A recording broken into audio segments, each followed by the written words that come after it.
Yes, indeed. Welcome to the Bladtcast. And it's been a moment since we've done a purely Bladtcast episode of the Bladtcast.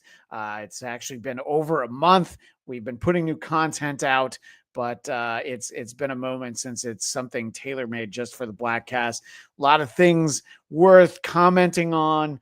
Obviously, there were fires ravaging through Southern California and around Los Angeles. A lot of people checking in with me, which I always appreciate. My family and myself, we've been very fortunate, very lucky to have been out of the worst of it, and really out of any real danger. I've told people this is the first time since I've lived in Los Angeles, which is almost 22 years. The first time I've had our bags packed right by the door, just in case things start to change. So that was the first time we ever had that. Air quality was a little iffy at times, but there have been times that it's been worse. And then, of course, the easy joke is it's Los Angeles. When is the air quality good? But coming to visit during all of this time was frequent guest here on the Bladtcast, my friend Thomas J. Kelly, Tom Kelly of the Tom Kelly Show. And he spent a couple of weeks here. And because of the amount of time that Tom was here, he's gone full Hollywood. And he's joining us now from the road. He's in his car. It is the most LA thing you could possibly do, Tom, is join us here while you're driving, and keep those hands at 2 and 10. I think that's important. But Tom Kelly, welcome back to the Bladtcast. And it's always an honor to be here. And as if we couldn't get more Hollywood, we just hit traffic. So the sound quality should improve, but the time to my destination will not.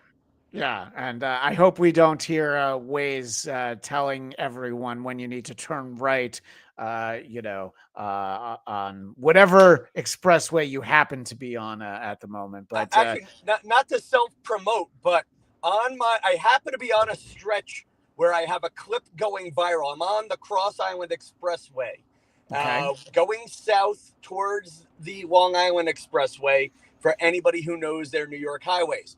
But I'm on a road where if you stay in the right lane, it takes about 30 minutes to get to the sign where you merge. If you take the center lane and be a douche, you could go all the way to the front. And I made a video complaining about that. And I will say, after 20 days in California, here's my biggest difference between New York driving and California driving. When you put on a blinker in California and you want to merge, 9 times out of 10 they let you merge. In New York, you put a blinker on and you want to merge, 9 times out of 10 the person you're cutting in front of you sort of does, "How bad do you want this?" Yeah. What are you going to do for me? Yeah, what are you willing to risk? What do you got? What's in this for me? Yeah, what's in this for me is a big thing. Yeah, and that's why I'm a big fan of the thank you wave. Even if they're a dick and they didn't let you in on purpose, then it's passive aggressive. I'm a big fan of doing the, you put your hands up and you're like, oh man, because that's like, oh, I'm sorry. You know what? I didn't mean to be a dick. I just was. And just acknowledge that what you did was wrong. It goes a long way. I think it cuts down on the rage for you to just own up to the fact that, you're like, oh man, I cut somebody off. I didn't mean to. And, driving around out here, maybe that makes them less likely to get one of the many firearms that would be in their glove compartment while they're driving. So, welcome to New York. It's waiting for you. Let us know if you see any road rage. If you see any road rage, you might have to pull over to the shoulder and film it. So I wish I could. I've been meaning to figure out how I could podcast while driving on YouTube. Like even right now, the stretch to the right of me is a shoulder where people pull over. But it's also the 5th lane for the privileged. It's like you don't get that in I didn't notice much of that in California, where guys will just drive on the shoulder and say, "F you, this lane was meant for emergency vehicles and me." And there was a poor van pulled over, and the tow truck just seemed to. There's I think a tow truck sort of driving around like the ice cream man, just hoping to pick people up. Did you learn to drive in the way that when you have to merge, and you're pulling out of, I don't know, say a store or a restaurant or something, you're gonna go as fast as you can on the shoulder and then merge to the left so that you can actually get in. I've found that people in other parts of the country don't merge that way, especially people who grew up here. That's not necessarily how they do everything. I think the way you said what you just described, if you're merging, you speed up and whatnot. Yeah. I don't know if I truly learned how to drive. My experience learning how to drive was my father wanted me to learn how to drive on his 87 silver Volvo station wagon that was stick shift. And I just Right. did not have the intuition for stick shift. I automatically could have learned how to drive. But basically, Yeah. my driving experience was him banging on the dashboard, yelling, "You gotta get us all killed! You gotta strip the gears!" Well, exactly. So, and then I think it became, and then much like with other parenting problems, he then said, "Let the schools handle this." Right. Yeah. I mean, I think that that obviously makes the most sense. So earlier, you had referenced that you might be close to a spot where you can pull off. Now, I don't know if that's still in the plans. In general, you're doing okay, but there are moments where it gets a little choppy, and you turn into Tom Kelly 5000, the robot Tom Kelly. Well, what are we doing? A half an hour or an hour? Well, I only the bare minimum for me is an hour. I can't do less than an hour. If it's 58 minutes, I'll count it. But 55 minutes, I've All right, let people down. People will be upset. All right, let's keep going. I just missed one chunk of land I could have pulled over on, and we'll see where the next one pops up. That's fine with me. So, you were out here. Was it 2 weeks? It felt like 2 weeks, and I only saw you during one of them, but it felt like you were out here for a while. Uh, is that accurate that you were out here for 2 weeks? And see, this is what we Hit the call count, radio please. gold. This is good content. I'm gonna let him sort of reconnect in a moment. But right when you ask the question and you don't get the answer, that's that's what we're looking for. But Okay, now we I heard the there he question. is. So were I'm you gonna out here offer for you a 2 weeks? challenge. I'm back. I was out here for 16 days, and I'm gonna offer you a challenge. Do you want? I promise you this. At least at 6:30, I'll be in the same spot. I won't be moving. No, for right now, this is fun. So you were out here for 16 days, Are you having and fun with this? Okay. yeah. No, as long as we can understand most of what you're saying. When it gets to the point that it's all robot voice, that's when, I would deprive the ladies in our audience of what they're looking at right now. If the connection gets to be too bad, I'm going to say, Tom, click off the camera. We'll just get the audio. But I don't think anybody wants that, right? This is what we call eye candy, what you're looking at right now. Oh, And there's, go ahead. no. And here's the eye candy. I don't know if you can see it, but I am really driving. This isn't them Hollywood special effects you California boys are used to. Please be careful. Don't create a viral clip. I do have my logo in 2 places, so at least if we do go viral, because you drive into something, and we wouldn't want that at all. But that's why I'm saying be careful. We don't want the viral Yes, clip. sir. But if No, if a no. clip has to go viral, at least we're properly branded, Tom. Yes, sir. But you know what's funny? And I'll give you another hopping around while talking moment.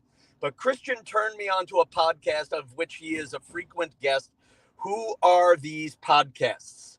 People And have my heard me mention nightmare. that show on this channel. Yes, We we're are allowed to familiar. mention it, right? Oh, yeah, absolutely. I'm saying Okay. people have heard me mention it many times on this show. Okay. Yes. I am afraid of basically being reviewed by that show now. I don't know why. I don't think it makes or breaks your career, but I'm afraid of it. And I was just thinking that would be the way I make it, is by crashing, airbag deploying, and that's the first one for who is this idiot podcaster? Well, there Tom Kelly. is a regular segment called Cringe of the Week, and I do feel like that would probably be the moment for a cringe of the week. Which if I were in the different interface, I could actually play the jingle right now, but I'm logged in as the Bladtcast, so I can't. Yeah, it's interesting that you spent some time checking out who are these podcasts, and we had a dinner that we'll talk a little bit about. Our friend Shalair was there. At least I hope I can say she was there. I never know with her. And she told you about her favorite podcast, which is Red Bar. And Red Bar has been described, I believe the great Blind Mike Geary is the one who characterized it as this, said that Red Bar, I'm going to tweak Blind Mike's idea, and I'm going to put this in a language that Tom Kelly and I speak, and I know a lot of members of the Bladtcast Nation also speak, like especially our friend Mark Hunt. Red Bar is basically the mirror universe evil Carl Hamburger. So it's way worse. What Carl does, he tries to have it be a roast, and it's fun, and we're laughing with you. Red Bar sits down, and he does a tremendous show, and I would hate to be featured on it. So let me just say that. But they just sit themselves down, and they're like, yeah, we're really going to go through this. And Red Bar has also covered Joe Matarese. And if you thought Carl was mean to Joe Matarese, definitely don't watch Red Bar's coverage of Joe Matarese. I think Red Bar broke Joe Matarese. Okay, here's a very weird one. I've listened to, I know Joe Matarese. I like Joe Matarese. When I was starting in comedy, he was one of the funniest guys on the circuit. Now he's one of many funny guys on the circuit, but I think the circuit's gotten bigger. That said, I am also a little confused by the Who Are These Podcasts fetish for Joe Matarese. I mean, there's so many comedians to make fun of. Why a barely known comedian from the New York area? Well, I'm glad you asked. The Joe Matarese, John Melendez, and Greg Opie Hughes all made the mistake of engaging once they've been profiled on a show like that, not even necessarily just that show. And if you just they really got me on that one. Okay, thanks, guys. They move on. But when you go, when you seem to feel like you need to talk about it, you need to sometimes go after the people who did it. Now, look, Carl's show has featured a number of people. My co-host on Who Are These Broadcasters? His name is Eric Zane. He used to be on a nationally syndicated show called Free Beer and Hot Wings. And I know him, right? I don't know that you ever met Eric Zane, but okay.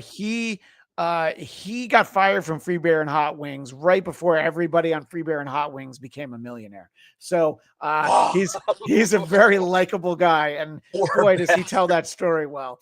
But he got to know Carl because Carl was sent the Eric Zane show and highlighted it, and he said, "Oh, that's pretty funny."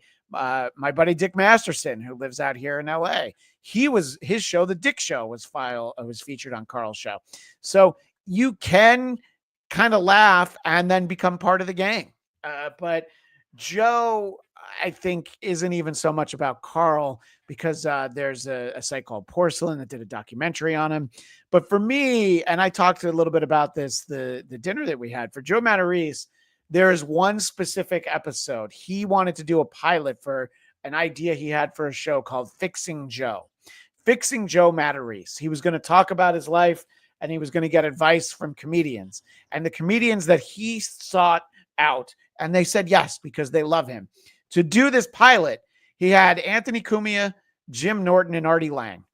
And if you wanted earnest, heartfelt advice, the three worst people you could have asked for were Anthony Cumia, Jim Norton, and Artie Lang. So they just tear into him and roast him for the whole show. It's great. I was lucky enough to be a guest on a bonus episode of Who Are These Podcasts where we covered just that.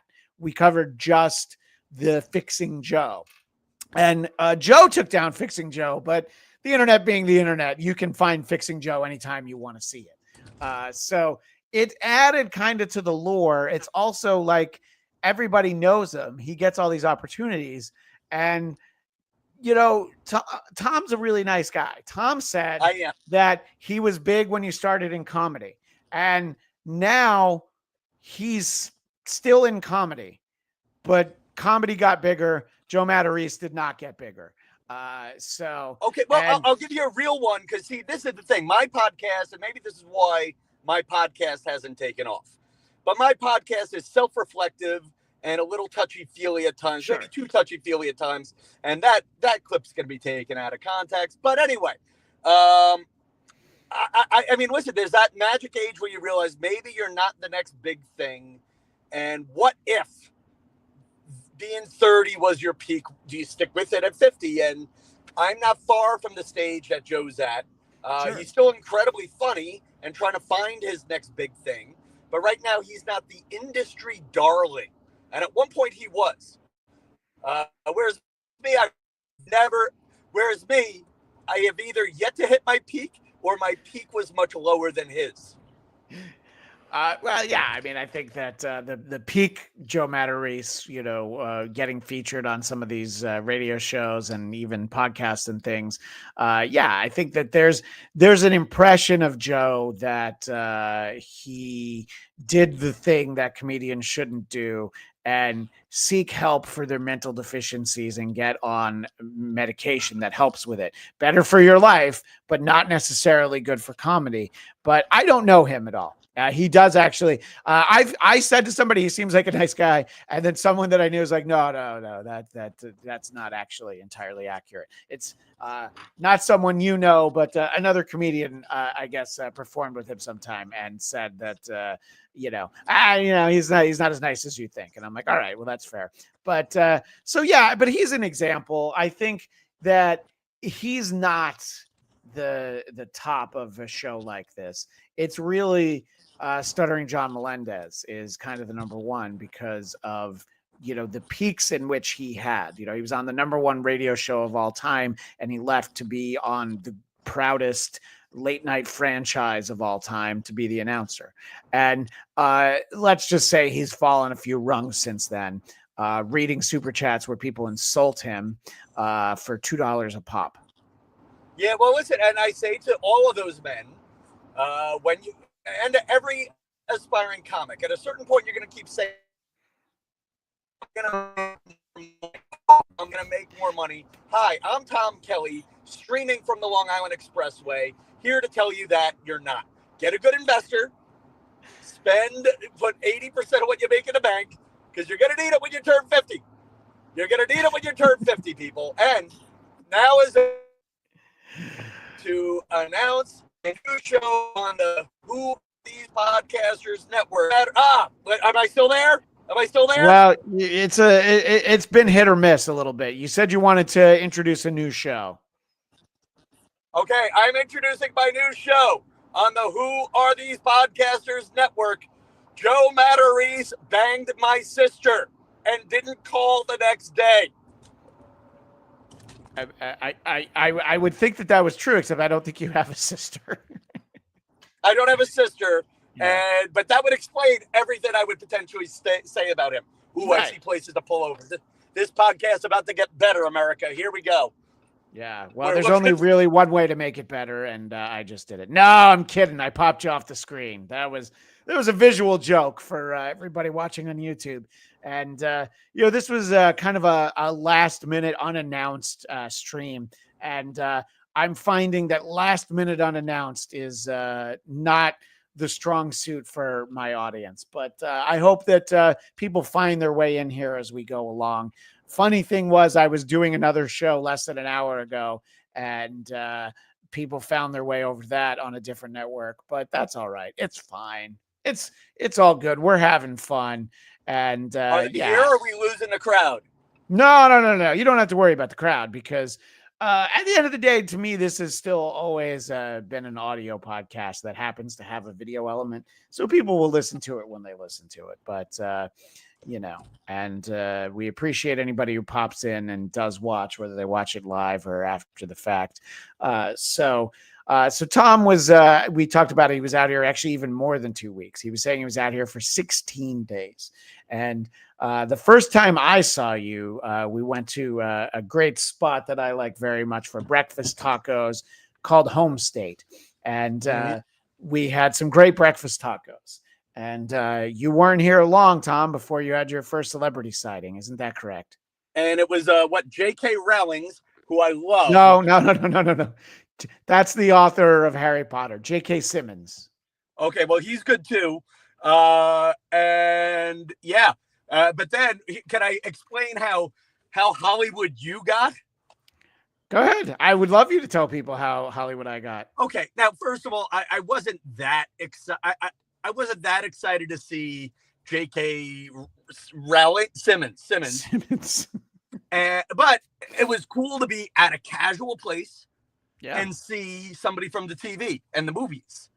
And he was like, and he had his hood up, like he was trying to not be noticed and just have his taco. And honestly, I wouldn't have noticed him, but Christian pointed him out. So now I just want to talk to the man.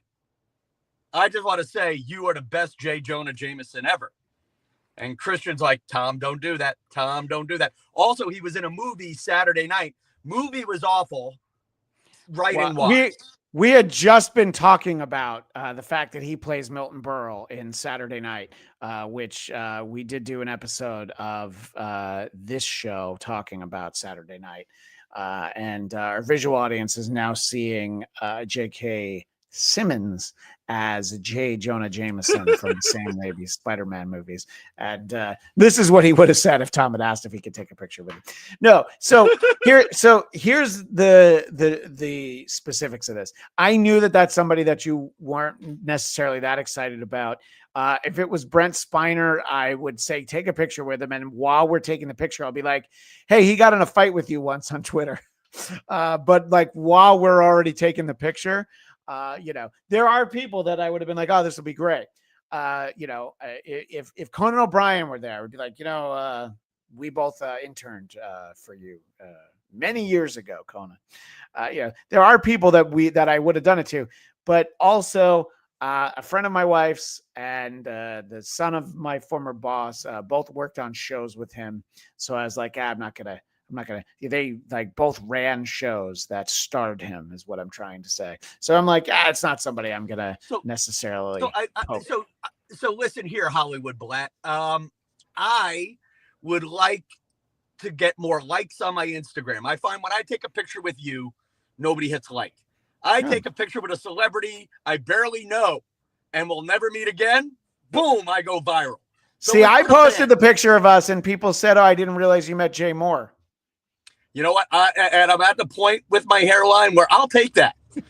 I'll take that. Should we speed to our next breakfast encounter? Well, that is a real comment I got. That's a real comment that I got. Was Jay Moore? Oh, really? Yeah. They realized that. I thought it was Jay Moore. Was actually what. Okay. So yes, bridge to the one that I'm trying to find a way to tell this story on my own podcast. Not to skip to the end of the story, but since we're talking about diners and breakfast. Yes. Okay. I have let my hair go gray, decided to go to Hollywood. I will be coloring my hair again, probably on my next haircut.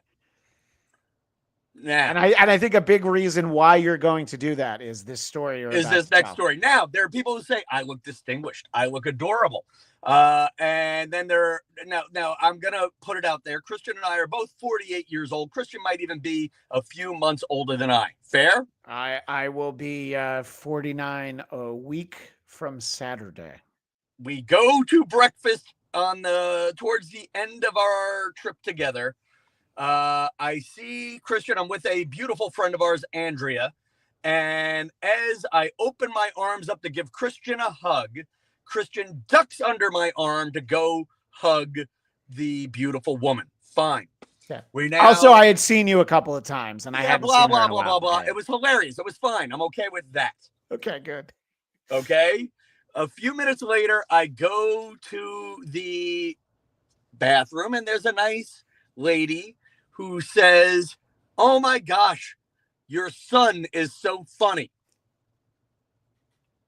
Now, folks, not to describe the two of us here, but I have always prided myself on looking not attractive, but youthful. And Christian has had a gray eyebrow for the last 20 years. Somehow. So only about a decade, yeah. But whatever the hell it is, whatever illusions I had that I might look as good or even better than Christian went out the window with that adorable lady who meant it in the sweetest of ways. She meant it so sweet. Yeah. I'm not even bitter. I'm not. Is that a picture of the lady? No, that's J.K. Simmons again, just laughing. Just laughing at us? Yeah. Yeah. And anyway. He's not laughing at me. He's only laughing at one of us. Now, I will not ask how old Andrea is, but then the next question as I sat back down is, does he think this beautiful woman is my wife, my second wife, or my daughter? My sister, yeah. Your sister. Those are all good questions. Yes, she is a bit younger than us. We'll say that much. Yeah. Yeah, look, I prided myself on having a youthful appearance for a long time. And I don't think this will be a popular way to describe it for fans of the Tom Kelly show who expect a certain level of decorum and niceness. But I like to feel like, it's sort of, I had one of those young faces like Michael J. Fox. He continued to work. He still had that young face. And then at a certain point, I realized, I guess I look like Michael J. Fox when maybe they need to up the dosage of his medication because I wasn't as cute anymore. And then I had the same face, but it just got older and sadder to look at. So, it happens. It happens to all of us. For me, it was accelerated by parenthood. I did hit my eyebrow there, which I did that show with Eric Zane for like a year, and he didn't realize it because of the way my glasses usually fit. And then I did it without my glasses. He's like, "What the hell happened?" I'm like, "You're just noticing it now." So actually, yeah, I always forget about it. Is that just genetic, or was there? No. I hit my head on like a pipe in the garage, like really hard, and it didn't show up right away, but it certainly never went away. So just weirdly, I then wonder, do you think I hit all the sides of my head and the back? Yeah. Well, I think it's just hitting your head against the wall, just different facets of, the things you talk about in your act. I'm not characterizing you. No, I don't listen. I've turned self-loathing into a nice little career. That said, I look like, if you look at where my gray is, I look like I bought a cheap toupee that's now shedding like a hamster rug, hamster haired rug. We were a classy family growing up, so we always had a fake Christmas tree, and every year you'd lose some needles, and the fake needles, you sweep them up, you throw them out. After about 10 Christmases, you're like, I mean, we could put this thing up if we really want to, but people are going to notice that, So, yeah, Tom's lost a couple of needles, but I think you still look great. Very distinguished college professor, but, in a good way. Yeah, it's funny. And you're old as an actor when you're too old to play the Saved by the Bell remake and be Mr. Belding. Oh yeah.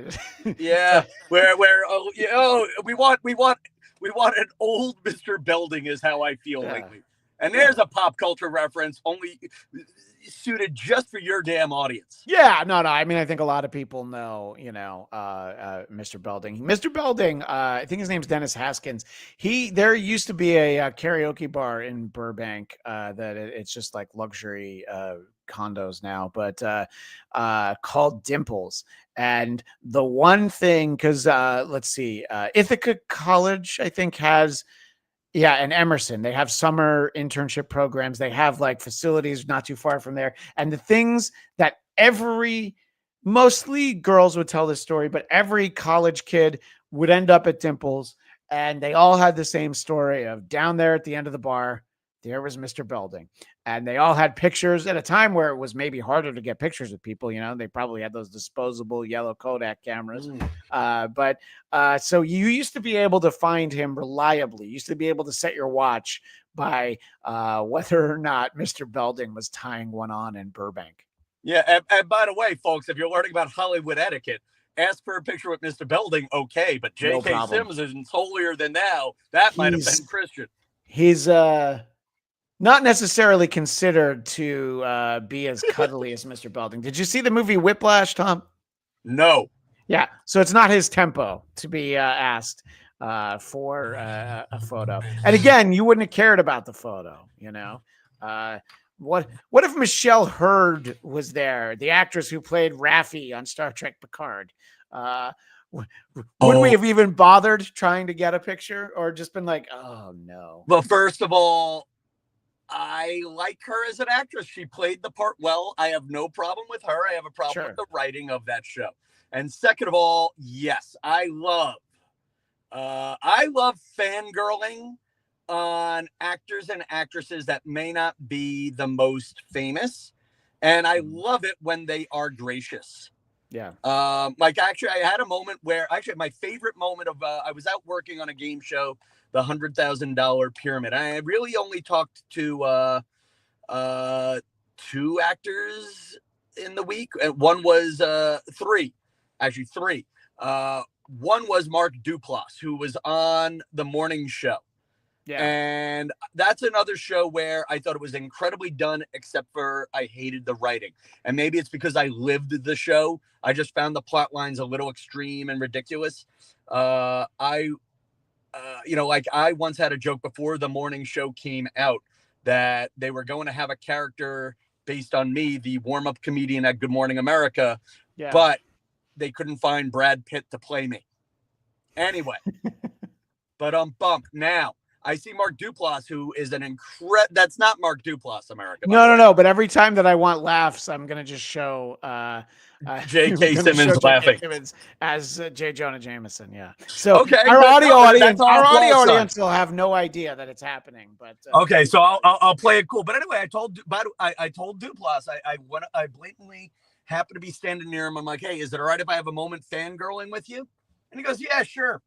And I realized he's Emmy nominated for this role. So, I mean, I don't want to, but it was just very nice to just say, hey, listen, I worked at Good Morning America and you remind me of, I'm not going to say who, but you remind me of one of my bosses. And I told you got the nuances, you just captured a real human being. And I thought you were incredible. And it was very gracious about accepting the compliment. Whereas apparently if I say hi to J.K. Simmons at a taco joint, it's what the hell are you doing, kid? Get away from me. I played Uncle Milty on Saturday night. I know. And if we had talked to him, here's the thing. If he had sat down like at the table next to us, I might have been more inclined to say, it's funny, we were just talking about you playing Milton Berle on Saturday night. But what I wouldn't have said was, and how terrible that movie becomes like after the first half hour where it's still kind of fun and new. By the way, speaking of Saturday Night Live, in the chat, we have The Deppening, which is indeed a podcast about Johnny Depp.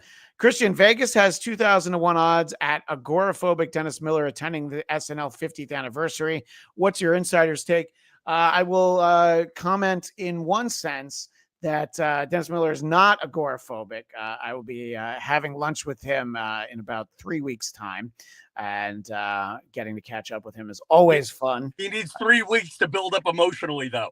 It was more my calendar than his. Really? Well, just because I have days of the week that don't work and days of the weeks that do.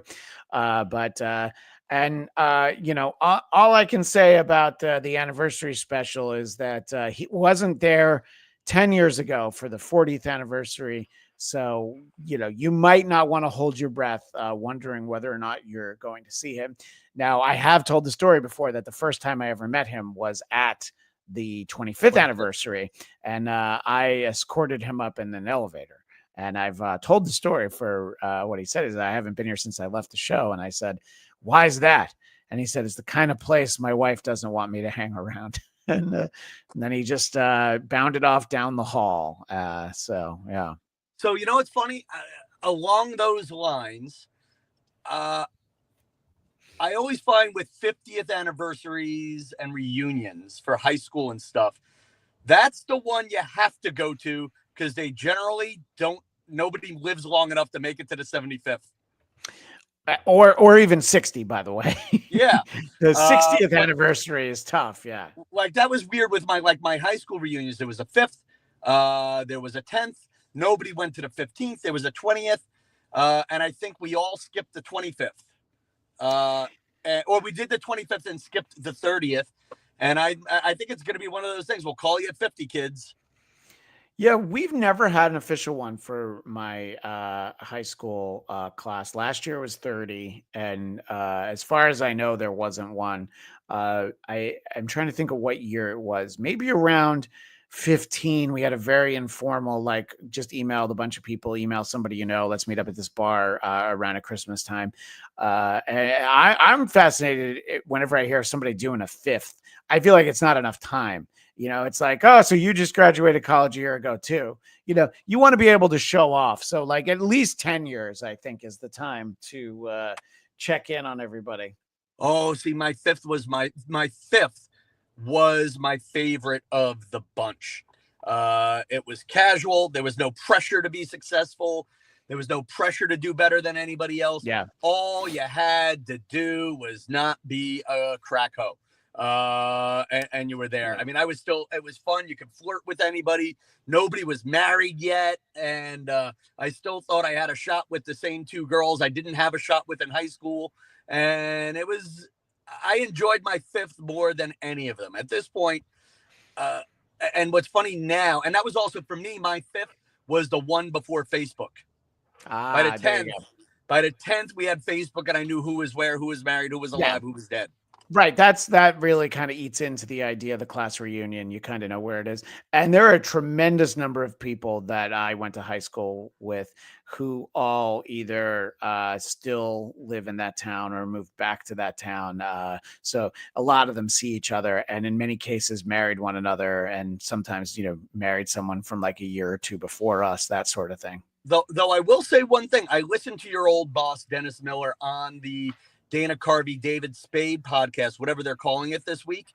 Well, the Fly on the Wall is the SNL one, and the other one I think is called Superfly, where it's the more casual one. I believe those are the names of the I think shows. I was listening to Fly on the Wall, but whatever it was, I'll tell you, he sure seemed to, maybe it was just because he was with only the two of them and only his friends from proverbial high school, but he seemed nostalgic. Yeah.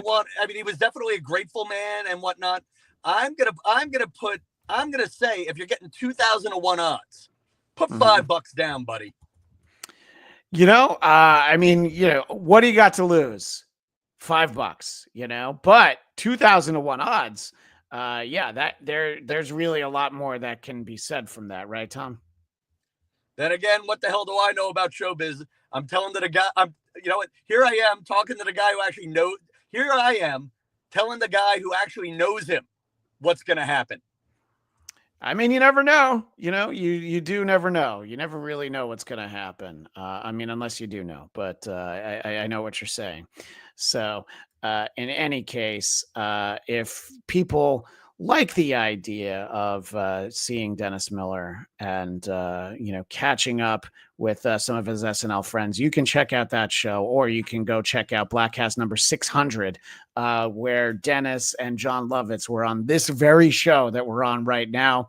And there was an earlier episode with Dana Carvey. My hope for episode 7.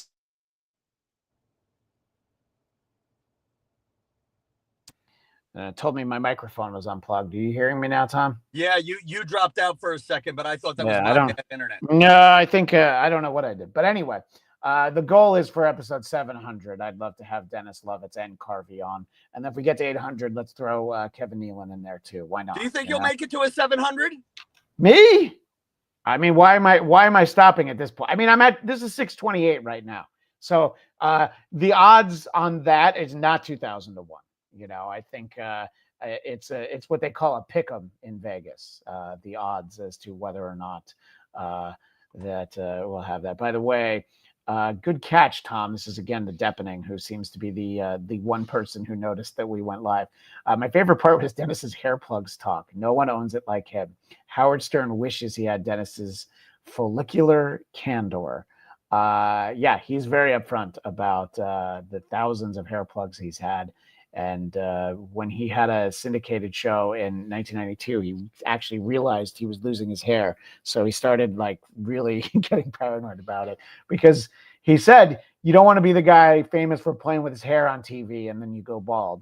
And if anybody knows what his brother Jimmy Miller, who is a manager, managed Jim Carrey and a bunch of other huge names, he's a complete cue ball. So that's what Dennis would look like if it weren't. That's funny. If you sub out the Miller brothers for the Kelly brothers and make one of the comedians less successful and the other brother in construction, that's us. Wait, I didn't know you did construction. No. Put up the Simmons picture for the win. I know. I do have to go back to him, and that's okay. That's okay. But no, ding for the win, Christian for the win on that one. Yeah, there exactly. You go. Yeah. But I have nothing to say after that. I take Propecia. I don't know if it's affecting my sex life because it has not given me enough hair that I have a sex life to be disappointed with.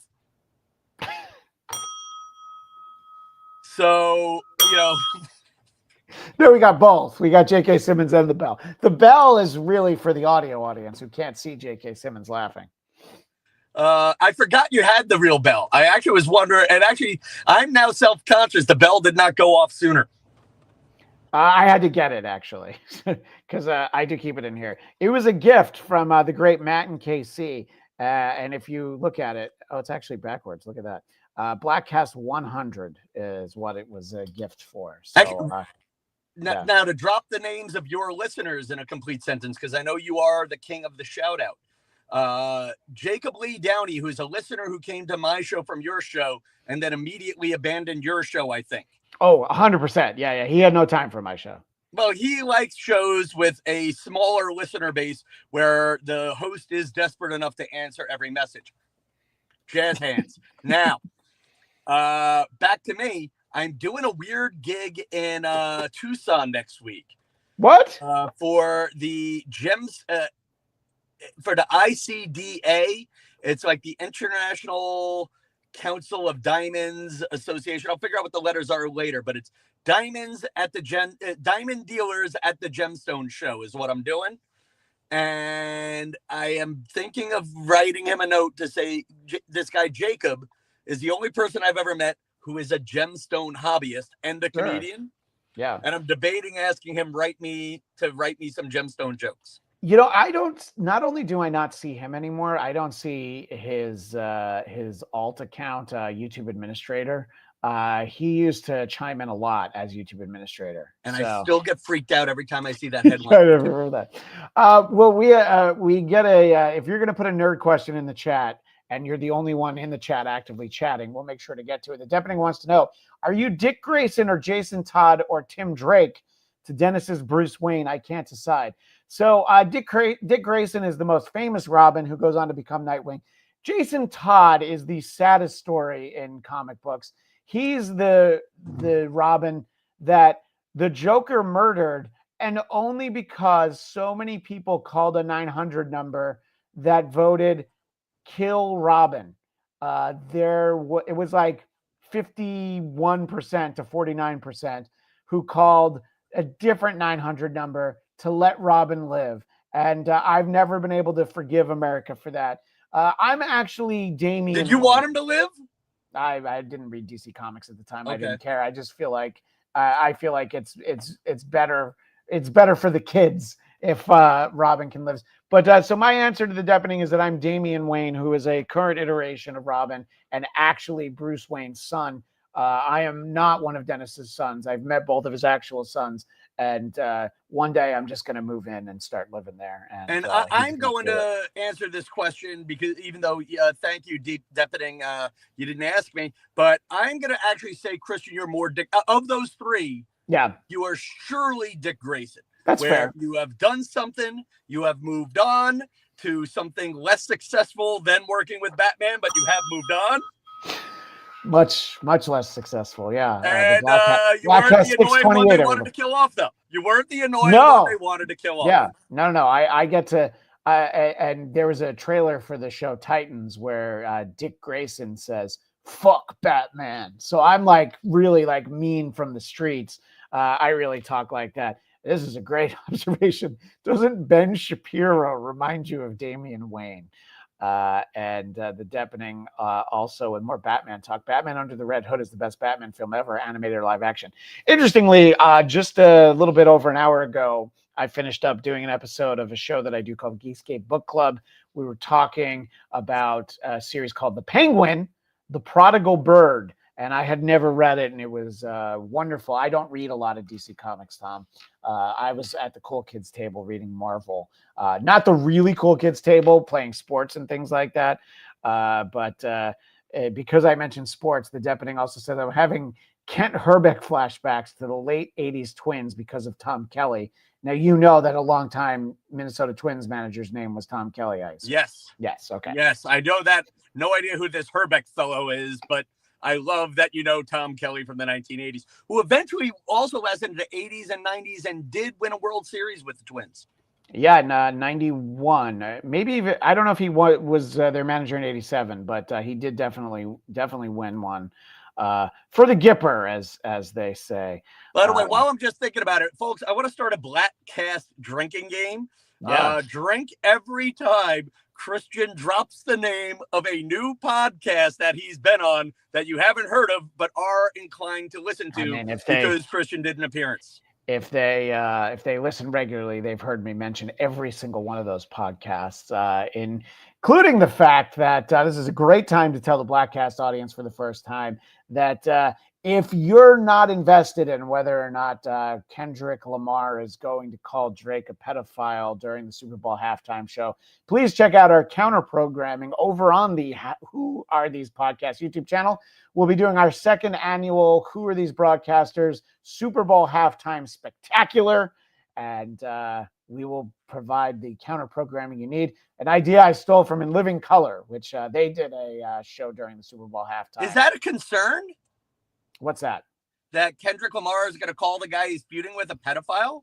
Do you understand their beef at all? I understand the beef, but is that something that's I don't understand the zeitgeist of? Is that something people are thinking is coming?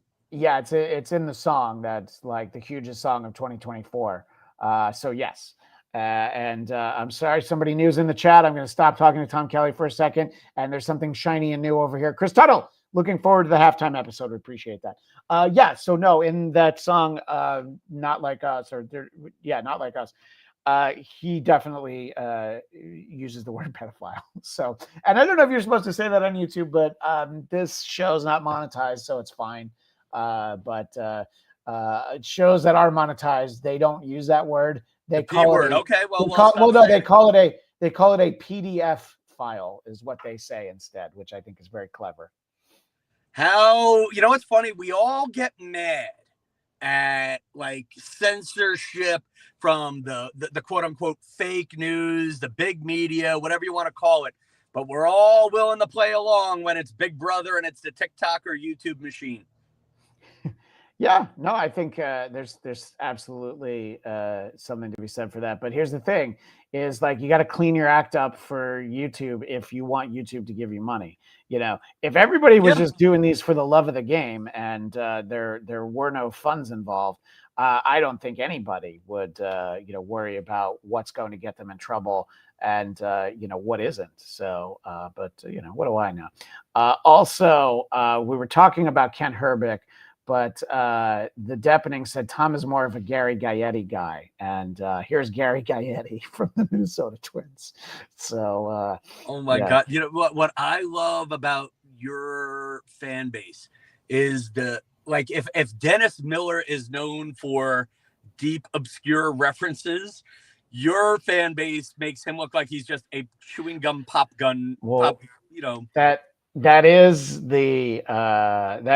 probably, to me, that's the only reason Dennis took a liking to me. I think over time he genuinely enjoyed my company, but that I would never say that I could keep up with him in the references, but I would get enough of the references and then I would throw in one that he didn't see coming. So, he was playing a different sport than I was, but he saw me as the scrappy young prospect. And Chris Tuttle says, it's good. I assume if we stop saying that word on YouTube, the kids will be safe. That's what I want more than anything else. And wait a minute, I think I'm getting invited on another podcast, Tom. You're welcome on a Hang on, future let me get my Howard. booze. Yeah, you're welcome on a future Howard Stern Lotus Notes to sit in. We're doing a Jason Kaplan, Will Murray special. I mean, to anything that focuses on Jason Kaplan, you can count me in. I can be reached at just bladtcast@gmail. Wait, So are there, and forgive me for not knowing, because I do pay for the Sirius, are there Howard Stern review podcasts?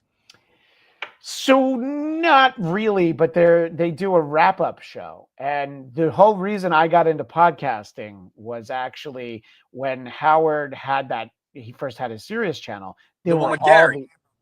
so there was that show. There's the wrap-up show. But there was like Stern Fan Roundtable. There were all of these, shows that were attendant to it. So the fact I'm like, well, look, I could never be Howard Stern, but I could be John Hine from Jump the Shark. So I felt like I could pull that off. So that was what the Bladtcast was supposed to be. It was me and the guys I worked with. We would talk about what was on the show that week. It was posted on the website that no longer is there, the Dennis Miller Radio website. And that lasted for a few weeks. Our guests would be regular callers or people from the message boards. But the earliest episodes of the Bladtcast, it really was the Dennis Miller Show wrap-up show.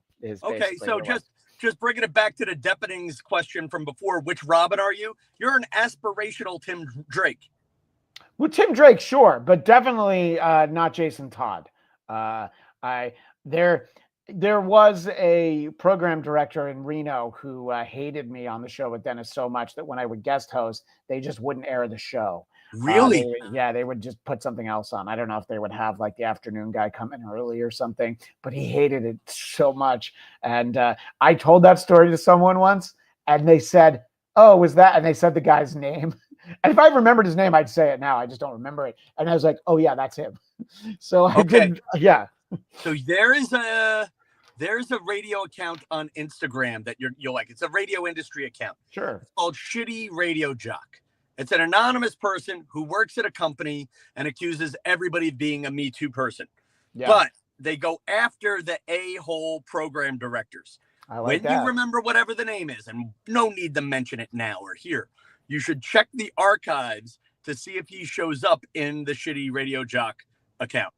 Oh, I will absolutely do that. And by the way, the Depening says John Hine is more banal than Quaker rice cakes. I was so excited to read your comment that I fucked it up. John Hine is more banal than Quaker rice cakes. Thank you, the Depening. And Chris Tuttle loves an origin story. It's very on brand for this show. Yeah, I'm trying to give the origin stories. I'm talking about meeting Dennis Miller in an elevator. Should I tell the story from that I told at dinner about somebody we know? I won't say her name, who really wanted to escort Jerry Seinfeld up in the elevator at the SNL 25th. I'm not going to say. Yes, that was AS. Sure, yeah. Okay. So our friends know who we're talking it'll make about. it better for me. I don't know. Tell the story, because I love the story, but because I know the person. Yes. And so we're working this SNL 25th anniversary, and I think you had moved on. You were working at Rosie by that point, so you did not work that special. I couldn't work it. I would. So it was all friends of mine working that event, which was kind of joyful. Yeah. So and those of us who did work it, we had a lot of fun. Some of us were ballsy enough to go to the party in the Rainbow Room after, which I had the delightful interaction with former SNL cast member Mary Gross, who just asked if I mind if she sat at my table. I'm like, she was alfalfa. Of course she can sit at my table. You're kidding me. So, there's all these great, A-listers are there, past hosts, musical guests, past cast members. I had a wonderful interaction with Billy Crystal, because we just randomly ended up putting him in the dressing room that had been his dressing room when he was a cast member from in 84, 85. And so he started telling me stories. I'm like, oh, I'm supposed to go back, but I'm just going to stand here and listen to Billy Crystal tell me stories, and I'll just deal with it. So I was like, I don't care who I bring up. I just want to bring up Dennis Miller. And then this young lady that we know, lovely girl. She's fantastic. Very pretty girl. Fantastic. I had a crush on her. Smart, fun, great person. Probably all of us did, at least, in varying degrees. All had a crush on this girl. Yeah, She was varying great. degree crush. Don't get Varying cocky. Yeah. That's what I'm saying. Yeah. Look, my depth chart went pretty deep. I had, but I was definitely scouting all the talent that was out there in the Page Lounge, Tom. So this young lady says, she says, I just want to make sure that I escort Jerry Seinfeld. And at this age, at this moment, we're all like 23. So she says, I just want to escort Jerry Seinfeld. And I was like, honey, you're too old for him. Because, of course, this is when he's dating a 17-year-old.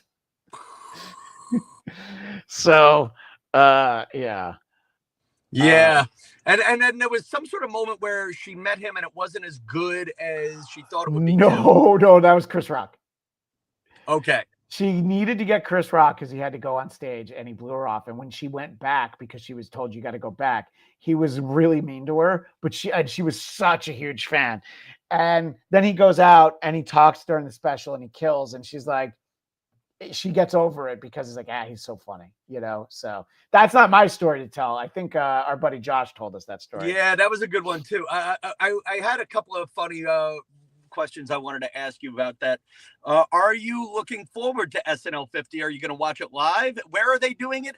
Are they doing it on a Saturday night? They're doing it at 8H. They're going to do it in prime time, but I do believe it is on a Saturday. It's President's Day weekend. So I think it's the 16th, which is the Saturday. I'm assuming it's not at 11:30. One of the greatest things that happened right before the pandemic, I think 2018, they started doing this. SNL airs at 8:30 here, live as it happens. That is probably I never knew that. It airs at 8:30. It's not a second West Coast feed. No, we get that too. We get both. It used to be a second West Coast feed. When I first moved out here, it was a second West Coast feed, like all the way up until 2010 or later than that, 2015 maybe. And so now they just so you get to see it at 8:30. So that is more fun. But so I don't think they're going to do it then. I feel like it'll be probably 8 p.m. in prime time, and they probably won't show it to us at 5 o'clock. We'll have to wait. They used to show the Oscars on tape delay here on the West Coast where they were happening. So eventually they kind of got around to the idea. I was like, we should just show it at 5 o'clock and then we'll show it. And what did they do? Actually, and what did they do on the West Coast? Did they show a repeat then at 8? Or they just show a repeat of Deal or No Deal Island? No, I mean, look at NBC's Saturday programming for the East Coast. It's a lot of Dateline reruns, and maybe they'll put a spotlight on whatever the latest Chicago show is, and The Deepening. Shoshana Lowenstein, that's the girl that Jerry Seinfeld was dating. Oh no, Tom, we might never get to work with Jerry Seinfeld because we're talking about this. We were this close, both of us. You make jokes. I may yet. Not in a manner that will pay. No. But yeah, you look, if you get bumped for Seinfeld at a comedy club, that's a great story to be able to tell, Well, to be fair, I am afraid of not so much Seinfeld, but I've been doing on my Instagram because I'm from Massapequa, Long Island. Yeah. And I have Alec Baldwin's from my hometown. And right now my Instagram is very popular on Long Island for people from where I'm from. Yeah. And a very easy joke is, and Alec Baldwin shot someone in the face. Very easy joke. One of the jokes. Oh, just one of the dumb ones right now is Alec Baldwin has been accused of, or actually Alec Baldwin was convicted as many times as O.J. Simpson for killing a woman. So why do we treat him better? Why do we blame OJ?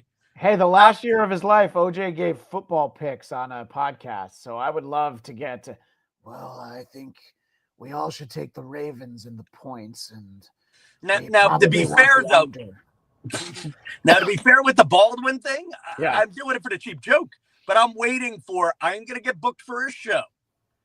And I'm going to get bumped from it. Because somebody from Baldwin's team found me on the Bladtcast telling the story about my Instagram. Oh, and before you say I'm paranoid, I almost did not get to work with the royal family because they found dumb jokes I made in 2011 about the royal wedding. Well, yeah, I'm going to clip this out and send it to the people involved. And by the way, we here at the Depening feel Jerry met her at 16. He was interviewed in Playboy, rationalizing it to the interviewer. Hey, we could just borrow the line that Michael Che uses a lot. Hey, man, it's the 90s. All right, a lot of crazy shit happened in the 90s. And hey, listen, buddy, Trump's been elected because we don't want to talk about that stuff anymore. Hey, I mean, I think that there's a lot of reasons why that happens, but that is actually one of them. Or here's my problem with America. All right, and I've been saying this since Louis C.K. Okay, I have never masturbated in front of anybody, and I have never groomed a 16-year-old. Where's my sitcom? And until you start supporting less talented people who do the right things, America, stop with the moral police.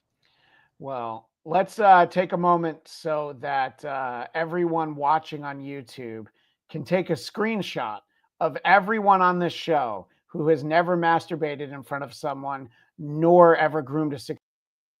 Jazz hands. I'm very uncomfortable with this close-up. Let's just say it was just a joke, everybody. It's fine. No, We're having fun there. And your punishment for that joke was the lag it took for you to get back on air. That's all right. I took my time. So, and I keep trying to get this comment. Shoshana Losi's brownstone got robbed when she was bragging on Instagram about vacationing in Sag Harbor. Yeah, I mean, it's like all the NFL players whose houses get robbed while they're playing a game. So listen, and you know what, man? We should all post our vacation pictures after the vacation. I have been telling the world I'm in California for 2 weeks because there's nothing worthwhile in my apartment at this point. There might be a box of cash nowhere. No one's gonna find it. You're not gonna find it. And other than that, do you want my 8-year-old Samsung TV? The door is open, ladies. Well, my fear is that somebody would break in and steal some of the many, many stairs that it takes to get up to your apartment. That's what would worry me if I were you. Yeah, the nice thing about being in a walk-up is you must really hate me if you want to walk up there and kill me. Yeah, you're like, it's fine. What floor is he on? Yeah, okay, that's fine. I'll go ahead and grab it. Yeah, no one's gonna wait in the hallway to murder me. That's a good point. So, can we circle back to when we were at breakfast with the great Andrea was there with us, because the lady that said that to you came back to our table. Yes. And you told her a story that I tried to stop you from telling. Yeah, what was that story? I remember the moment.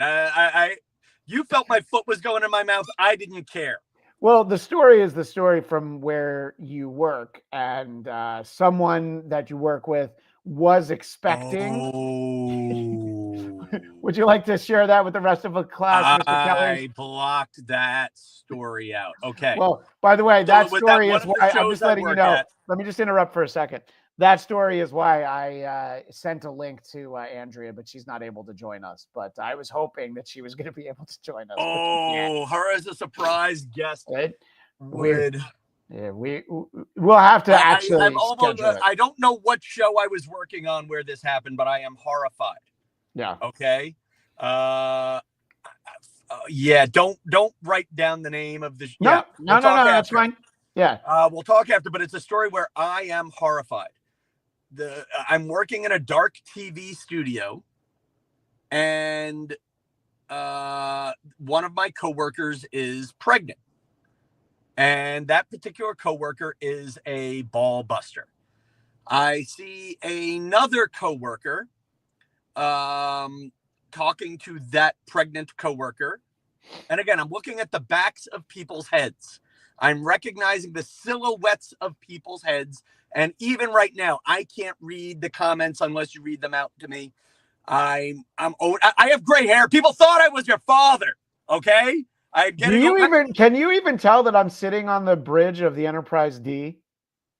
I can now. Yes. Yeah. Okay. Because you said so. I was waiting for you to say something, and I'm like, oh, he must not see it. So there you go. My vision may not be the best, and I'm an awkward human being. Sure. So I see the non-pregnant coworker say to the back of the head of what I think is the pregnant coworker, they're talking about bars. And I just make a casual remark. Wow, you're such a party girl. You're asking the pregnant woman about bars. And my pregnant coworker says, I'm not pregnant. And I stand there awkwardly for a second. And if you knew the pregnant coworker, that would be the kind of thing she would say to make me walk away and see myself out of a conversation. So I stand there awkwardly. I might have said one other thing and then just kept walking. Yes. I forget what even the other, but whatever it was, I wallow in the awkwardness. I have the presence of mind to not debate, walk around, or drag it out. Turns out that presence of mind might have even made the moment worse.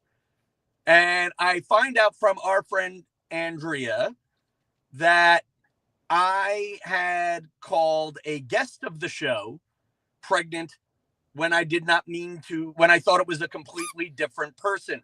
Right. And I wallowed in that awkwardness. And to speed through the story, I don't even know if I should be telling this story, or I don't know if this story has other than it's fine. The way we've told it is no. But I don't know if this story has the punchlines I want, other than if you know me, this is the kind of awkward situation I wind up in when I have the best of intentions. This is why one day the Depening will be commenting, what happened to your agoraphobic friend Tom Kelly? Yeah. And it's going to be a moment like that happened one too many times. I went to the producer. I asked for the opportunity to apologize. But honestly, even apologizing just makes it more awkward. You know, then you have to do the 20-minute setup of, I have bad vision. I can't read my own phone. I just started reading glasses this week. All of that just, you know, then you just feel like you're digging deeper. But the bottom line is, if you like me being awkward, I genuinely thought it was a person who was pregnant who would say, I'm not pregnant, to make me awkward. And the only way to make me more awkward than that was for it to not be that person. Right. And the worst part is, Fasano and I think, and honestly, the one other person, I apologized, and I mean the apology, and I was a little bit sad. I don't know if the other person who witnessed it let me off the hook as quickly as I wanted to be let off. And that's kind of where, anyway, I feel horrible is the moral of that story. I think in the moment, the way that Andrea told it, I think you said, like, who's pregnant? Not me. And then you just walked away. Like, you had a pretty good line, I think is what she said. Something like that. I forget exactly what it is. And by the way, the Depening and everyone else in the chat should take this moment while we're still talking. You subscribe to the Tom Kelly Show. Head over to TomKellyShow.com. Can I add a lesson? Because I feel like your listeners need this lesson. Please, yes. I kind of have always had a rule. You don't talk about women's hair. Like with my friend Sherry Shepard, whenever, the one thing I learned from watching the Chris Rock documentary that he did not learn with the Will Smith incident is, you never talk about a black woman's hair. Whenever Sherry Shepard would say, I have a wig on, I'd go, what? I didn't know. You know, I would just play a loop, you know, keep your mouth shut. You keep your mouth shut on women's hair, and you keep your mouth shut on pregnancy, and you keep your mouth shut on age. Now, I know these lessons, but I don't apply these lessons. And a great one from when I interned at Conan, and you were probably around for this, there was a woman who was the casting director. I can't remember her name. I am now 21, maybe 22. And she says, how old do you think I am? Oh, no. And now a young, more naive Tom Kelly says 25. Now, 25, I always thought was the perfect age. Just old enough to rent a car. Yeah. Old enough to drink. And again, these were things at 21, they seem nice. This drunk woman, I don't know how old she was or wasn't, heard the number 45 and dragged me to every female in the office drinking at that bar. The intern thinks I'm 45. And you could just see the light in the eyes of every female ass I had been kissing for 5 months go out and go, I'm disappointed in you, Tom. And I swore at that point I would never, ever, ever guess a woman's age. Correct. And now you're right. And I just forgot it. I don't know who's hitting the up button. Thank you to Deep. That's you. Every time you go thumbs up, there you go. Hey, these are lessons I need to learn. Because I had the fireworks turned on before, but I don't think I do anymore. So the Deafening has subscribed. And Chris Tuttle, yes. Remember Paris Hilton kissing that fat woman's belly, thinking she was pregnant. Earlier, the Deafening said that's the best agoraphobic callback in podcast history. So the reason I invoke that story, and we'll wrap up in a moment. I know Tom has places to go. Is this a bridge to yet another more awkward thing I have done? Well, it's just as a callback to the breakfast. You start to tell that story to the woman who thought that I was your son. And I say, don't. Because that was a very large woman who didn't want to hear a story about how you thought another large woman was possibly pregnant when they weren't. And Andrew and I both laughed when she walked away, and you're like, oh yeah, I didn't think of that. I have a addendum to that story that I am choosing to not say on air because I've learned my lessons. That's good. I appreciate that. The Deafening, I feel for you, Tom. I have 70-180 vision. I make Matt Murdock look like Ted Williams. You know who Matt Murdock is? I do know. I know who both of those references are. Okay. Comic book and sports. Yeah, I figured Ted Williams was big enough. You would know who he was. He's the guy whose head was frozen. I don't agree with this. Does Tom Kelly have the same speech cadence and vocal quality as Quentin Tarantino? No, because Quentin Tarantino's like yeah, man, and it's like, so no. Yeah, he's a little more, I appreciate the comparison. Sure. But I think he's a little more Vegas baby. Yeah, and Tom is the guy who's going to tell a woman, no, put your shoes back on. I don't want to see your feet. So that's like the huge difference right there between the two of you. I don't know how. I will say, oh my God. I mean, yeah, that was a horrific. Yeah. Oh my God. You know what's funny? I blocked that out of my mind. This is why I really wanted Andrea to be here, but she's very busy, showing, showing houses in South Carolina. No, but just to be clear, I am so I feel awful. Yeah, that's one where I felt awful. But again, if you knew my coworker Liz, she's the kind of person who would say, I'm not pregnant to just watch me be awkward. Well, we'll change the subject with because this is really inside baseball. Christian, what was the syndicated breakdown for Dennis's radio show? Didn't he end up replacing Stern in some markets when the dust settled after David Lee Roth and Opie and Anthony were whacked? No, I think you're confusing him with Adam Carolla, in all honesty, because Carolla did that on the West Coast.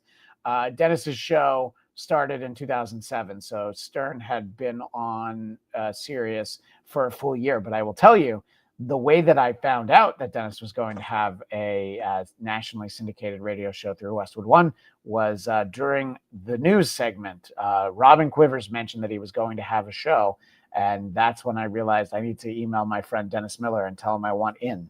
So I'll always be appreciative of the Stern show for that reason. But no, it was completely separate. It was on different styles of stations. At our peak, I think we had 310 stations. And there was kind of one of the last gasps for radio. We kind of got in a little too late, I think. Not Eric Zane getting fired from Free Beer and Hot Wings right before everybody became millionaires, but still one of the last gasps. Well, the Deafening, I'll trade you every Marvel animated series ever on Google Drive for Dennis's radio archives. Message me. There's somebody there's a Facebook group of fans of the old radio show. There is somebody who has all the radio shows. I don't. I have some of the earliest episodes, but I actually don't have that many of them. So anyway, Tom, there's really a lot more to talk about. Maybe we'll put a pin on it and we'll talk again. If by any chance we can do it with Andrea, we're going to have to relive all of these memories that you've been sharing. But it was wonderful to have you out here Well, visiting. way to bait a booking, my friend. Yeah. You remember all that trauma we shared?